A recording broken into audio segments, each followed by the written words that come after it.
کہ ان لکل شیء دعامہ ودعامۃ هذا الدین فقہہ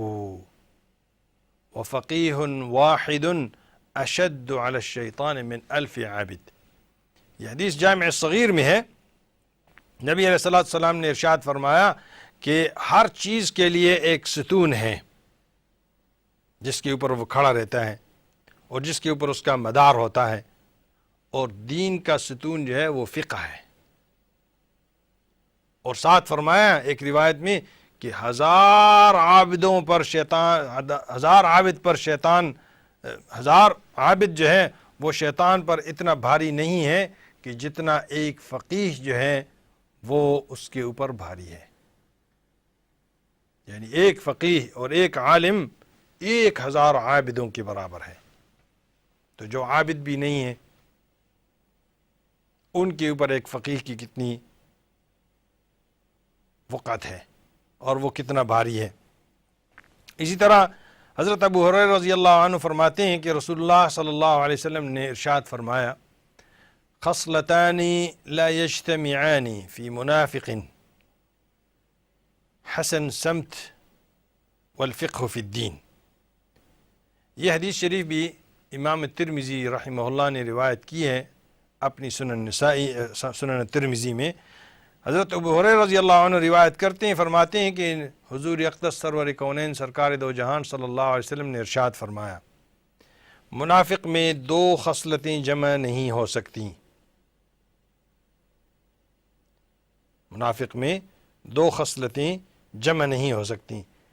اہل خیر کا طریقہ اختیار کرنا اور دین کی فقہ۔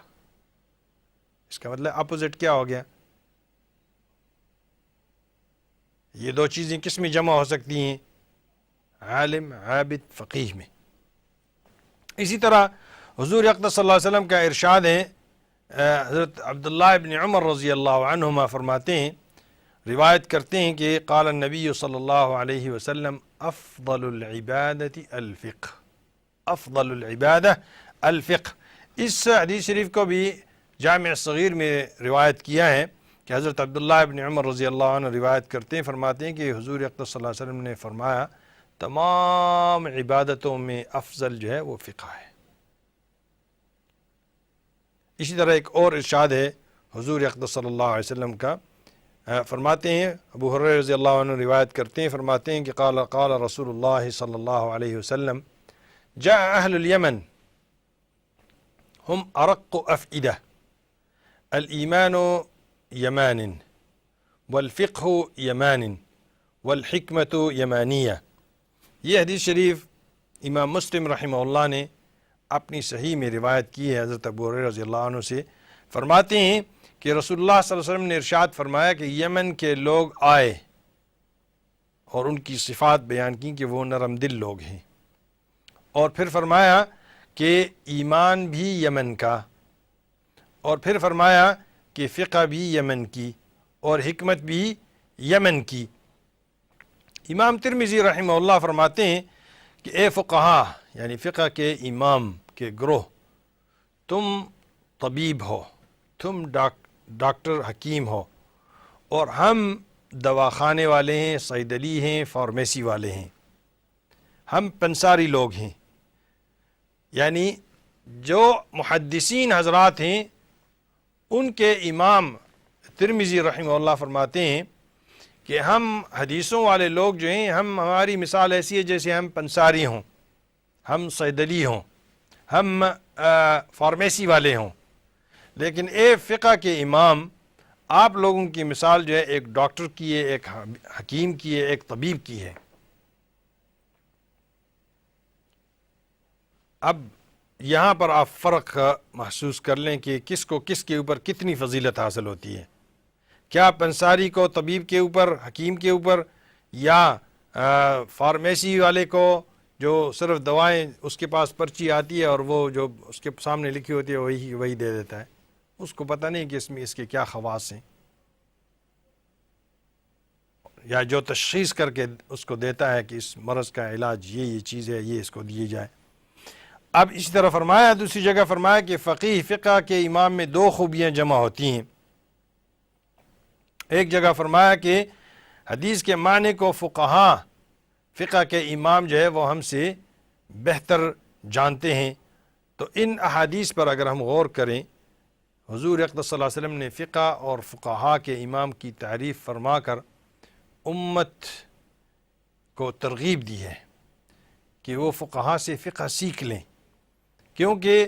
محدثین جو ہیں، حدیث کے جو ائمہ ہیں، صرف حدیث کے الفاظ اور اس کے مجموعے کو محفوظ کرتے ہیں بس، مگر فقیہ جو ہے یا فقہ کا امام جو ہے اس میں دو خوبیاں جمع ہو جاتی ہیں۔ ایک تو یہ ہے کہ وہ خود بہت بڑا محدث حدیث کا امام ہوتا ہے، اور دوسرا یہ کہ وہ قرآن اور حدیث کو سمجھ کر اس میں سے سنت طریقے ظاہر کرنے کی صلاحیت رکھتا ہے، جبکہ یہ صلاحیت جو ہے ہر محدث یا حدیث کا جو امام ہے یا حدیث کا جو پڑھنے والا ہے صرف وہ اس میں موجود نہیں ہوتی۔ اس کی مثال میں آپ کو دوسرے الفاظ میں اس طرح دیتا ہوں کہ جس طرح ہمارے ہاں بہت سارے بچے ہیں، بڑے ہیں جو حفاظ قرآن ہیں، اب انہوں نے قرآن پاک تو حفظ کر دیا ہے، بہت بڑی بات ہے، بہت بڑی بات ہے کہ انہوں نے قرآن کو اپنی سینے میں محفوظ کر لیا، لیکن وہ قرآن پاک کا ترجمہ نہیں جانتے، وہ قرآن پاک کی تفسیر نہیں جانتے، وہ نہیں جانتے کہ یہ آیت کب نازل ہوئی اور کہاں نازل ہوئی اور کس طرح نازل ہوئی۔ وہ سب کچھ کو یاد کیے ہوئے ہیں،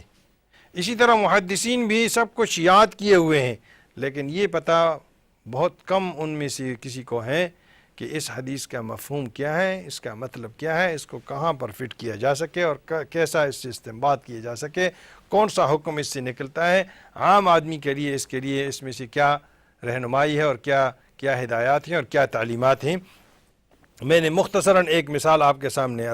دے دی کہ جس طرح وہ حافظ قرآن، بہت سارے حفاظ ہیں، وہ تفسیریں بھی جانتے ہیں یا حفاظ بھی ہیں، پھر عالم بھی ہیں، اس کے ساتھ ساتھ یہ نہیں ہے، لیکن جو صرف حافظ قرآن ہے اس کی بات کر رہا ہوں۔ اس طرح بہت سارے محدثین ہیں جو فقیہ بھی ہیں، لیکن یہ ضروری نہیں ہے کہ ہر محدث جو ہے وہ فقیہ ہو، جبکہ فقیہ جو ہے وہ خواہ اس کو بھی جانتا ہے، اس کا بھی حافظ ہوتا ہے، اور اس کے ساتھ یہ بھی ہوتا ہے۔ تو آیات قرآنی اور حدیث مبارکہ وہ معنی اور مفہوم جو نبی پاک صلی اللہ علیہ وسلم سے صحابہ کرام رضوان اللہ علیہم اجمعین کو ملا، اور جس نے دین، اسی لیے نبی پاک صلی اللہ علیہ وسلم نے بخاری اور مسلم کی ایک حدیث میں فقہ کو جو ہے نا وہ خیر اور فقہا کو اور خیار الامہ یا بہتری اور بھلائی پھیلانے والے فرمایا۔ اب ہم دیکھتے ہیں کہ اللہ پاک ہمیں دین کی سمجھ کے لیے فقہا اور فقہ کے امام کی طرف رجوع کا حکم دیتے ہیں۔ نبی پاک صلی اللہ علیہ وسلم فقہ کو دین کا ستون بتاتے ہیں، اور فقہ کو نہ ماننے والے، جو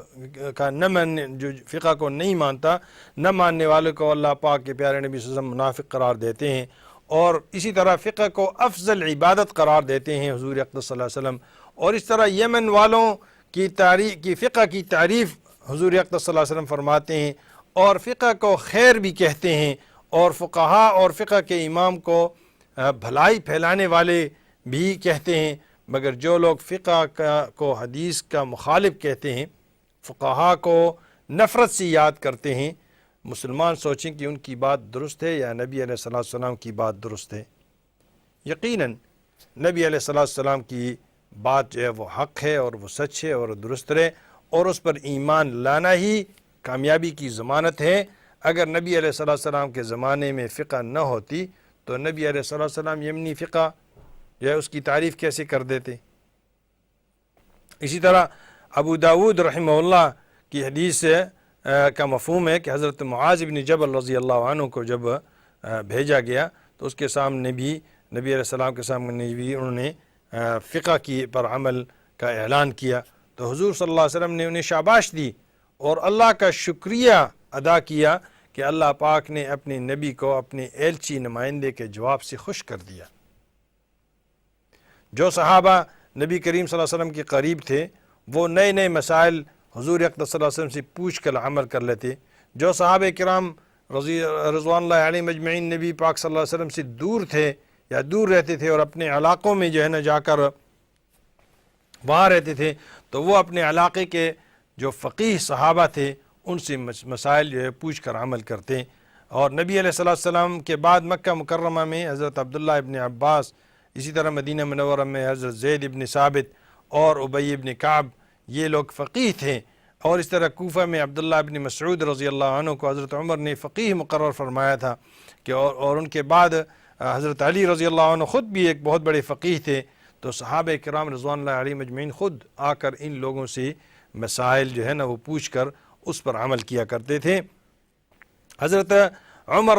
رضی اللہ عنہ نے حضرت عبد الرحمن ابن غنم رضی اللہ عنہ کو شام میں فقیہ اور فقہ کا امام مقرر بنایا تھا اور ان کو بھیجا تھا کہ لوگوں کو فقہ سکھائیں. اسی طرح تذکرۃ الحفاظ میں آتا ہے کہ تابعین میں سے یہ تابعین وہ لوگ ہیں کہ جنہوں نے صحابہ کرام رضوان اللہ علیہم اجمعین کو دیکھا، تو ان میں سے بہت سارے لوگ تھے جنہوں نے ان حضرات سے فقہ سیکھی اور لوگوں نے آگے ان سے فقہ سیکھی. تو حدیث،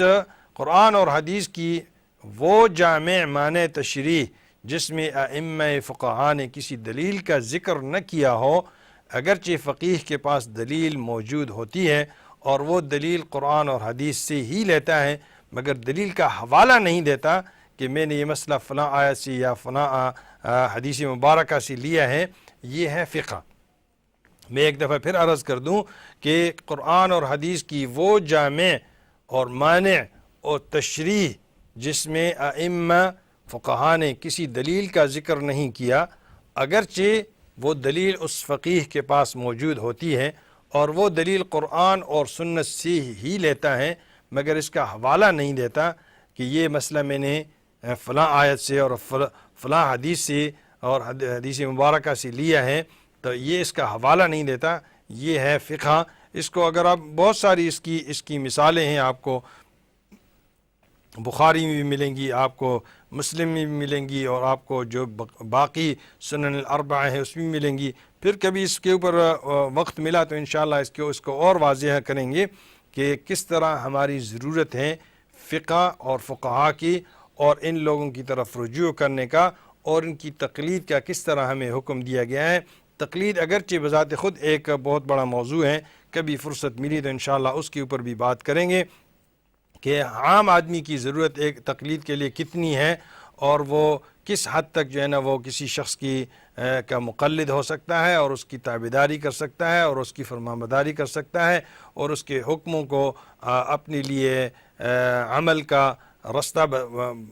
بنا کر اس کے اوپر عمل کرتا ہے. یہ ساری چیزیں انشاءاللہ اس کی وضاحت ہم انشاءاللہ کریں گے، چونکہ آج کی اس نشست کا ہمارا یہ وقت جو ہے نا وہ ختم ہونے کے قریب ہے. ربنا تقبل منا انک انت السمیع العلیم وتب علینا انک انت التواب الرحیم. وصلی اللہ وسلم علی نبینا محمد وعلی آلہ وصحبہ اجمعین برحمتک یا ارحم الراحمین.